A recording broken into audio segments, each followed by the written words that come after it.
is up, everyone out there in the world of YouTube? It's me, your buddy Nessa, better known as GreatLove91 on all the socials, and this is the Squared Circle Addicts YouTube channel. Welcome back. It has been a while since I have posted a video on here, but I am back nonetheless.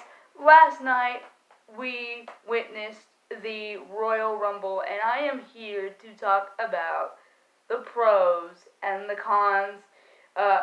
Keep in mind this video is 100% opinionated. Some of it might have a little bit of bias, but these are just my thoughts, and I feel like I want to share them with you, because I was going to go on Twitter and rant about it, but I was like, I'm just going to put it in a video, so hopefully you guys will give me the time of day and watch this, but if not, it's fine. Give it a thumbs up anyway, like and subscribe, share the video wherever you want to share them.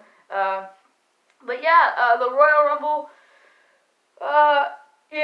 was on last night, and truthfully, it came on the heels, off the heels of a pretty weirdly emotional day. First and foremost, I won't lie, I can't say that I am the biggest or was the biggest Kobe Bryant fan, but I do know his importance in the basketball world and what he meant to so many people, and I know a lot of my friends are mourning. I know his family's mourning, and I just want to send out my condolences to his family.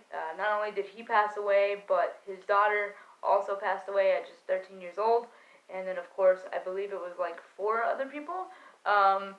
So condolences to all of them, like the family, and then the people affected by this, fans alike. Some of my friends.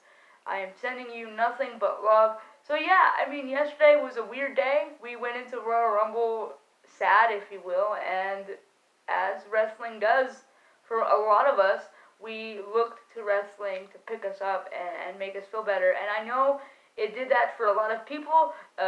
For me, not really. Not necessarily not feel better, but it just kind of made me more meh than I already was. But again, there were some really cool moments of yesterday. I'm going to get into the pros first, and then I'm going to go into the cons, because I feel like my cons are going to take longer. So one of the pros for sure was definitely the match between Asuka and Becky Lynch. I have always appreciated their chemistry together. I love them together. I have loved this storyline from the beginning about how Becky had one debt to collect because she couldn't beat Asuka every single time she was in the ring with Asuka. Asuka got the better of her. I love this match. There was some really cool chain wrestling happening in it. There was some really cool spots and moments. One in particular when Asuka kicked Becky's head off. Basically, the way Becky sold that kick, legitimately, I was like, oh shit, is she actually knocked out? You know what I mean? And then obviously she kicked out. Becky's selling of that match was incredible. And yeah, I loved it, and in the end, Becky came away with the win because referee was distracted because Becky had almost ran into him, and then Asuka was going to go for the green mist, but Becky saw that coming and kicked the mist right out of her mouth, and the mist flew all over Asuka's face, and impaired her vision, and then Becky went for the disarm her, and Asuka tapped out.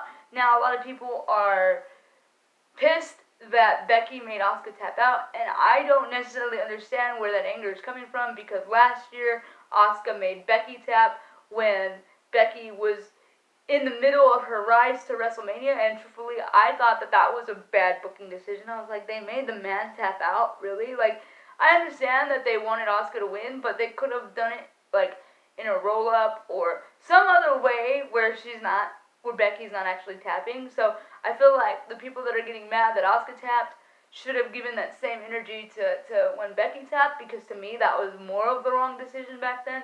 To me, this was the right decision because, again, it was Becky collecting that one debt that she set out to collect, and she did it, and I thought it was amazing.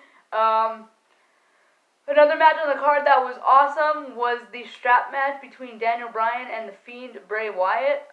Man, Daniel Bryan took a freaking beating in that match. And I gotta say, man, I said this so many times to my friend last night, and I know it's been a while since Daniel Bryan has been back, but I'm still legit not over it. Like, every time I see him wrestle, I'm like, I'm so glad this man is back because he's one of my absolute favorite wrestlers. He's number 2 in my top 5. He used to be number 1, but he got edged out by Johnny Gargano. Don't judge me, guys. It is what it is. But Daniel Bryan is a phenomenal wrestler. I love him.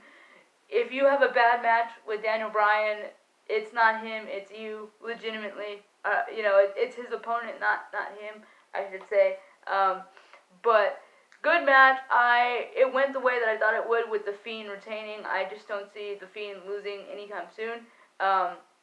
But overall, good match. Of course, we had the SmackDown Women's Championship match between Bayley and Lacey Evans. This match kind of was in the dead spot of the night. Kind of, I think a lot of people were just like maybe deflated from the Royal Rumble result prior, or maybe too excited for the Royal Rumble result. Really couldn't tell. There was definitely mixed reactions in that Royal Rumble match. But I don't know, it kind of sucks because every time, since Bayley has had the title, she has been on the position of the card where it has like the least amount of time, and I feel like she hasn't really been able to show herself as a heel champion. And then again, also Lacey working as a face, and the general consensus on Twitter is Bayley can't have a good match anymore. But it's like, are you kidding me? Like, no, it's not her fault. It's just the placement of her matches on the card and the amount of time they're giving her, and it's just ridiculous. And I just want this narrative to end. Overall, though, I came out with a smile on my face because my champion, the role model, is still the champion. I pledge allegiance to the nation of Bayley. We, the sheeple. I think I butchered that. Chrissy, you're going to have to tell me. Because apparently we have a pledge now, and I think it's the greatest thing ever. But, Chrissy, if you're watching this, please correct me on how to do the pledge correctly. But, anywho, Bayley came out with the win. And yeah, okay, so I can't really, let's talk about the Women's Royal Rumble, shall we? One of the pros in that Rumble for me was Beth Phoenix, and the fact that she is an absolute badass. Her freaking back of her head got busted open because I forget who, threw her into the ring post, but her head, thumped, and you heard it. If you go back and rewatch it, you heard it, unless they edited it out. And the whole entire time, you could see the red in her hair, and I remember me and my friend were thinking, is that hair dye? And we're like, but wait, that wasn't there before. And at some point, we thought it was, Charlotte. That was Charlotte's blood, because Charlotte was also bleeding in the match. But then it became more and more clear that, no, that her hair is, soaked in blood. And the fact that she still continued to wrestle like that, absolutely insane. Absolutely insane. I thought it was great. It's clear that the Glamazon still has it. I think it was phenomenal. Another pro in the Women's Royal Rumble is Bianca Belair. Now, if any of you know me, you guys know that I'm not the biggest Bianca Belair fan. I said fan, but I think it's honestly because every single feud that she has had since being in NXT has been against one of my absolute favorites. So maybe it's not necessarily that I'm not a fan, it's just I haven't rooted for her because she goes against my faves all the time. And even in the next 2 weeks, she's going against one of my top faves in Rhea Ripley. So again, I will be rooting against her. But with that being said, I do think NXT TakeOver Portland will be her swan song. It will be her send-off. I do think she is main roster bound. I think she's main roster ready. Her husband's already on the main roster. For those of you who may not know, she is married to Montez Ford of the Street Profits. So I think definitely she is main roster bound. But holy crap, her performance last night, 8 eliminations, lasted 23 minutes. Whether you like her or not, you have to give your respect to the EST Bianca Belair. And I'm actually really excited to see what they do with her. And of course, another pro in this Royal Rumble. It wouldn't be me if I didn't say it. Number 30, the Queen of Spades, Shayna Baszler, shows up and legit wrecks shop elimination after elimination. In fact, she tied with the record for most eliminations with 8, along with Bianca Belair. I thought it was phenomenal. I was like, oh my god, this is the greatest thing ever. Like, I was so happy. Like, the minute her music hit, I was watching with my friend Chris and our friend Miles, but the minute her music hit, my friend Chris, like, runs over to me and just hugs me, and we sit there for a while in our emotions, because if you know me or anything about me, you know that Shayna Baszler means the absolute world to me. I won't get into why, because that can take a whole hour, 2 hours, but that woman is someone that I am proud to know, and just, I love her. I don't want to be bragging on YouTube or whatever, but I just gotta say, I love her, and seeing her at the Royal Rumble last night was amazing. Unfortunately, she did not win the match, and that is where we move into the negatives of the match, because the result for me is a huge, huge negative. It is a huge hell no for me. Look, here's the thing. I will be completely honest with you. Charlotte Flair is a phenomenal wrestler. There is no doubt in my mind that she is arguably one of the greatest of all time. Notice I said one of the greatest of all time, because I personally think the greatest of all time is the legit boss, the blueprint, the standard, Sasha Banks. Mind you, that was another negative of the night. It was her birthday last night, and she didn't even compete in the Royal Rumble because apparently she wasn't medically cleared, and Shotzi Blackheart is the one that took her spot. To me, that was very upsetting. I hated it.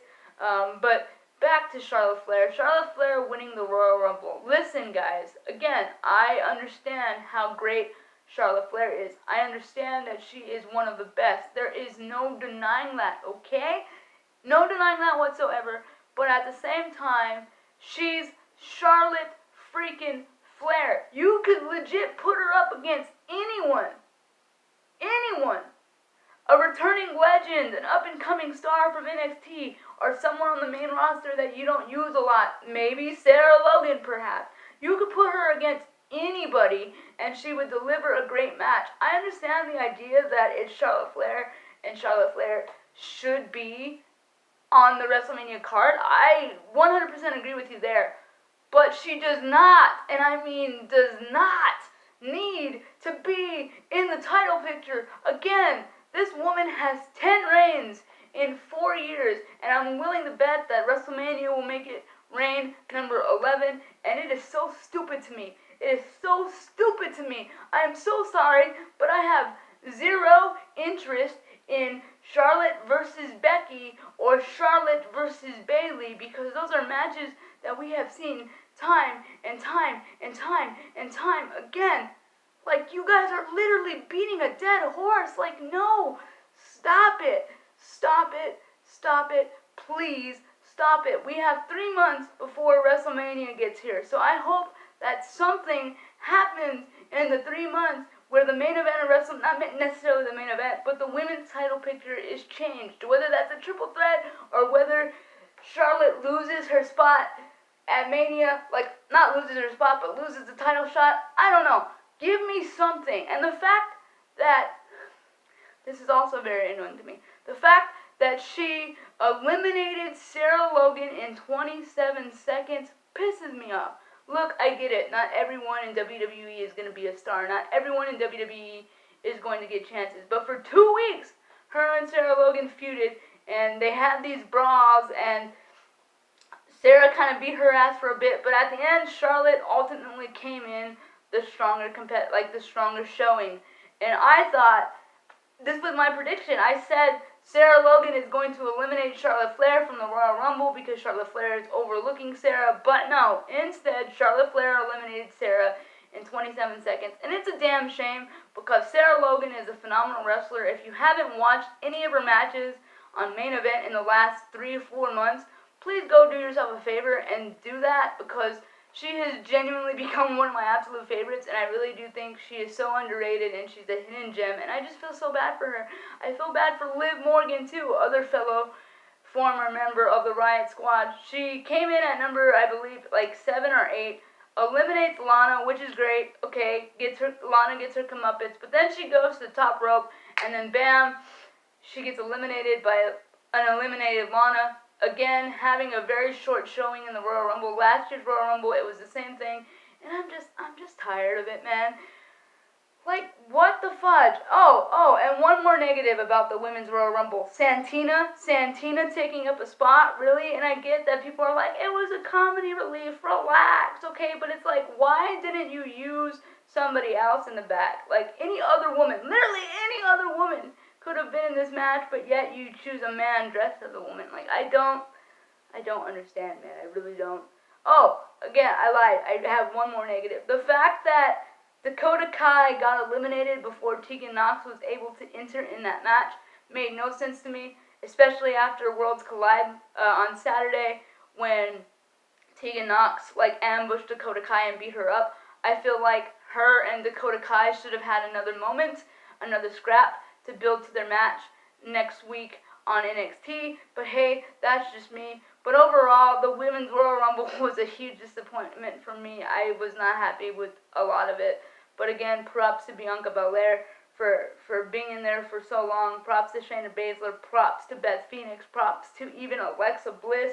Oh, but one of the cool moments in the Women's Royal Rumble, I will say though also, is when Mandy Rose got eliminated and Otis catched her, and then the same thing happened with Sonya, and then he tried to catch Sonya too, but then he couldn't hold Sonya and Mandy, so then Sonya and Mandy both got eliminated. So I'm willing to believe that that's where the cracks start to form in Fire and Desire.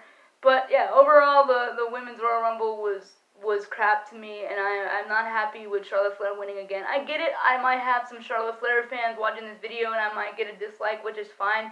But again, I don't think she needed that win. I really, really don't. People might look at this and be like, you're just being biased because she eliminated Shayna Baszler and you love Shayna Baszler. Yes, I love Shayna Baszler, but I literally would have picked anybody but Charlotte and Lana. That's the truth. I don't think Charlotte needed that. She really didn't. I get it. You need to put her on WrestleMania. She's Charlotte Flair, but not in the title picture, and not when it's the same old hashed out, recycled bullshit that we've seen for the better part of 2 years or so. No, stop. I hope something changes. I hope something changes tonight or in the course of WrestleMania, because I'm not down with it. I'm really not down. I have zero interest, and that makes me sad because women's wrestling is what I'm always the most interested about. Now, moving on to the men's Royal Rumble.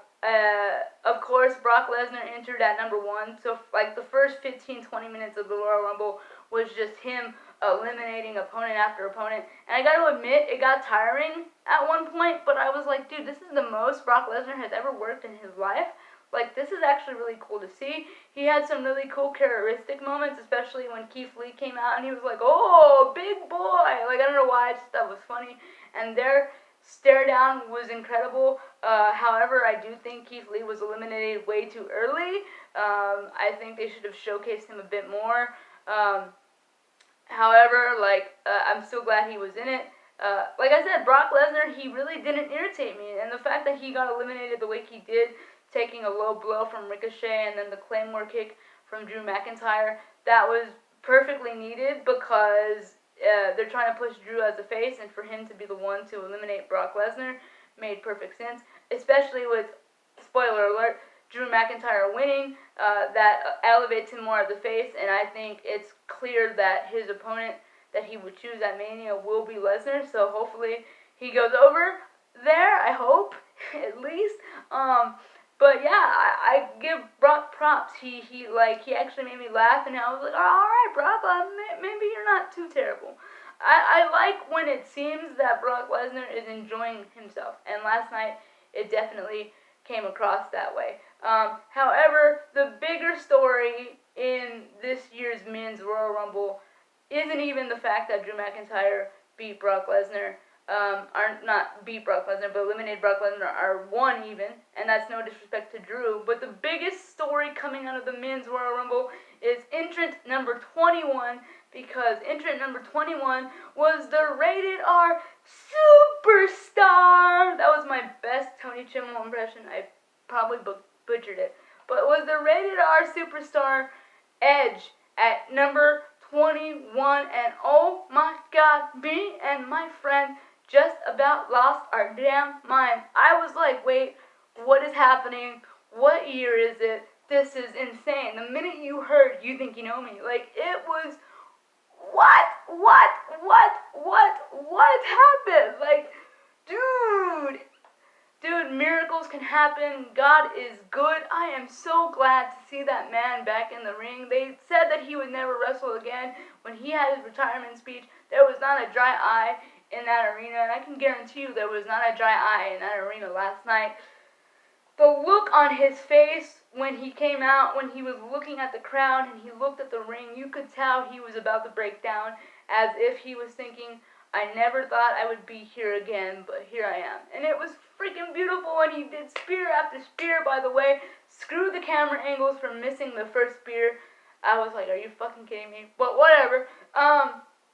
He had an amazing showing, man. He had an incredible showing, and the whole night, you still got it, welcome back, you still got it, welcome back. I mean, it was incredible. Like, it was incredible.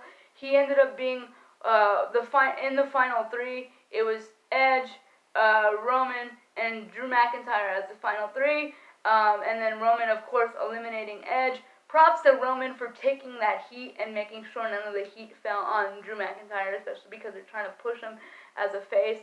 But my gosh, what a amazing moment it was for wrestling fans around the world. Whether you were a fan of Edge or not, the fact that he was able to be there and wrestle again, despite the fact that doctors told him he would never wrestle again, like, it gives people hope. We saw the same recovery story from Daniel Bryan, now Edge. Now here's to hoping we get that same story for Nikki Bella and Paige, because that would be incredible, and I hope for it, and I'm holding on to that hope. But damn, dude, Edge is amazing. I can't wait to see if this is more than just a one-off, and if we're going to see him at Mania. Like, this is incredible. So many doors are open now. Maybe perhaps we'll finally get that match that we've been clamoring for with him and Beth Phoenix versus Seth Rollins and Becky Lynch. But I'm excited. I'm very bitter about the Women's Royal Rumble, truthfully, but the Men's Royal Rumble, it made up for it. However, I will admit that this was probably my least favorite Royal Rumble in the last 3 years. But that's just me. Overall, I give this pay-per-view a 6 out of 10. And yeah, those are my thoughts. Let me know what you guys think. Am I overreacting on the Charlotte Flair thing? What would you like to see happen there? How do you feel about the Royal Rumble winners? How do you feel about the results in general? Please let me know in the comments below, or you can always hit me up on my social media at GreatLove91, and we can talk wrestling there, because there is no greater pastime for me than talking wrestling. So thank you guys for watching this video, and yeah, I will catch you guys in the next one. Maybe you'll get some reactions for Raw tonight, because it is a post-Royal Rumble show. Anything can happen. Maybe you'll get some videos tomorrow. Who knows? We shall see. But until next time, take care, guys. Stay safe, stay happy, but most importantly, stay addicted to the squared circle. Love you guys. Later.